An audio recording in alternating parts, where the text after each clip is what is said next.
Hello there.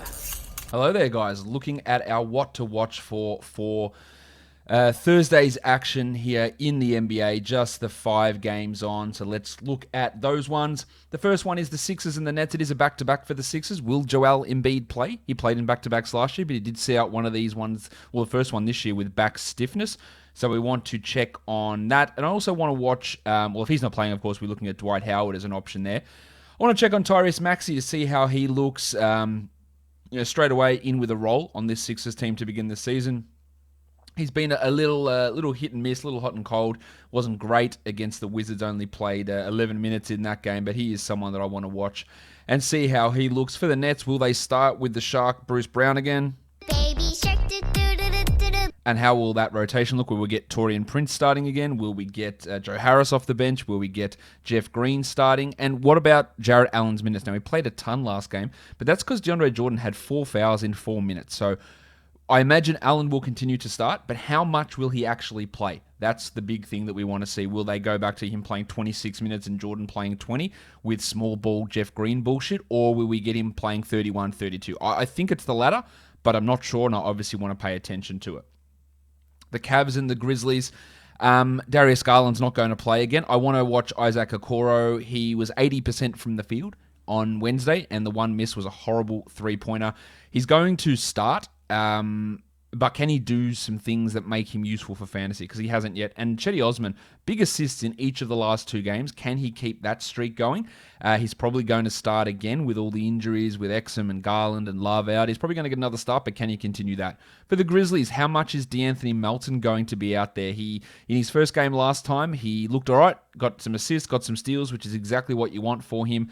But will he play like 18, 19 minutes or 22, 23 minutes? That's going to be key to determining whether he is worth a look in a 12-teamer. Well, Gorgie Dieng has been putting up really big numbers of late. I want to see how he looks. He was great offensively against the Lakers. Can he do it again in this one against the Cavs? How much will they play him? How much will they play Jonas Valanciunas? That is the big question mark to me in that one. The Mavs and the Nuggets. Will Tim Hardaway Jr. come off the bench again? He did last game. They put Maxi Kleber into the starting lineup, and it worked pretty well. Hardaway also thrived in that bench unit, so will he continue to play well coming off the bench in that second unit, and will Kleber start? Now, Kleber will play more minutes than last game. He was restricted due to fouls. So what does that mean for his production as a nice blocks and threes type streamer? For the Nuggets, they've played 20-plus minutes of Facu Campazzo in each of the last 2 games. Now, both of those were against Minnesota, so let's see what that means against a team like Dallas. How much will Campazzo play? Will he be in that lineup rotation ahead of Isaiah Hartenstein as the Nuggets have gone small? And that's because the guy, JaMychal Green, is playing very, very well as the backup power forward and the backup center. Green's numbers make you think that he is a 12-team league ad. I wouldn't be doing it yet because the minutes are so low, and I just don't think it's really repeatable from JaMychal at this point. But in a deeper league, sure, you go and add him, and let's see how he looks in this game against Dallas. The Wolves and the Blazers, Jared Vanderbilt. He was awesome last game. I also want to check on Juancho Hernan-Gomez, but I want to see on Vanderbilt because Jarrett Culver's probably going to start again. There is no Josh Okogie, so we'll get Hernan-Gomez most likely at the power forward spot.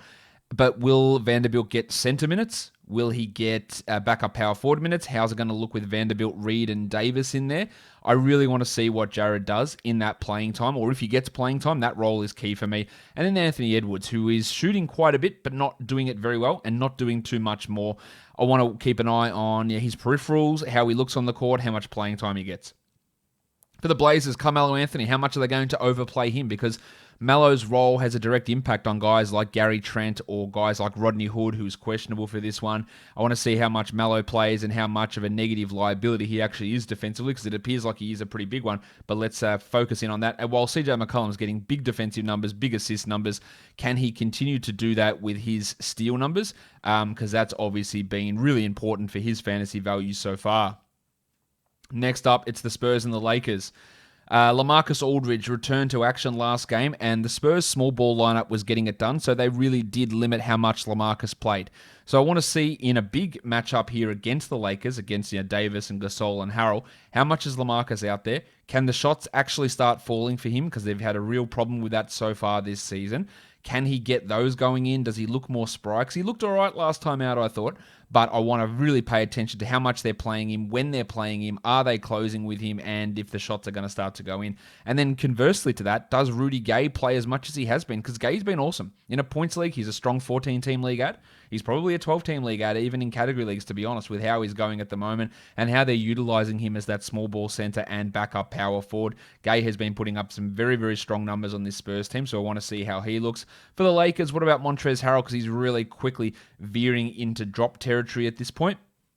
How much is he going to play compared with Marc Gasol, and how does he look out there? Is he going to continually get torched defensively? Because that seems to be what's happening. While Wes Matthews' minutes have gone up. Now, Anthony Davis, LeBron James, and Kentavious Caldwell-Pope are all questionable for this one. Matthews has been getting big minutes in the absence of KCP. Will that continue if KCP plays? Well, how do all these rotations look if those guys like Davis and LeBron and KCP all happen to miss? I would be highly skeptical of LeBron missing, but Davis, questionable with an adductor, is never something that you want to see, and KCP has already missed 2 games with his ankle problem. Let's look at some stream options now. Gorgie Jeng's a pretty strong one with how he's been playing, and the idea that the Lakers are probably going to have to go big, or the Grizzlies are going to go big against the Lakers, and not. It's going to be harder for them to go small. Maybe that's a better way of phrasing it, and not playing too much Brandon Clark at the 5, so that helps Jeng. Bruce Brown is a nice stream option, especially if you're looking for some assists and for some steals. He will probably be in that starting lineup again ahead of Timothé Luwawu-Cabarrot for the Nets. So Brown is an interesting stream option for a 5-game Thursday.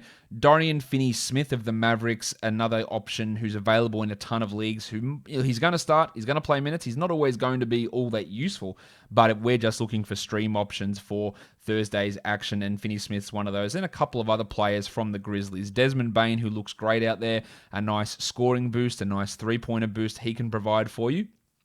How many minutes he gets is still debatable because of Tyus Jones and Melton and Grayson Allen and all these other guys that are stealing minutes from him. Dylan Brooks as well. But Bane has looked really, really strong out there, so I don't mind him as a stream. And then that guy that I just mentioned, DeAnthony Melton.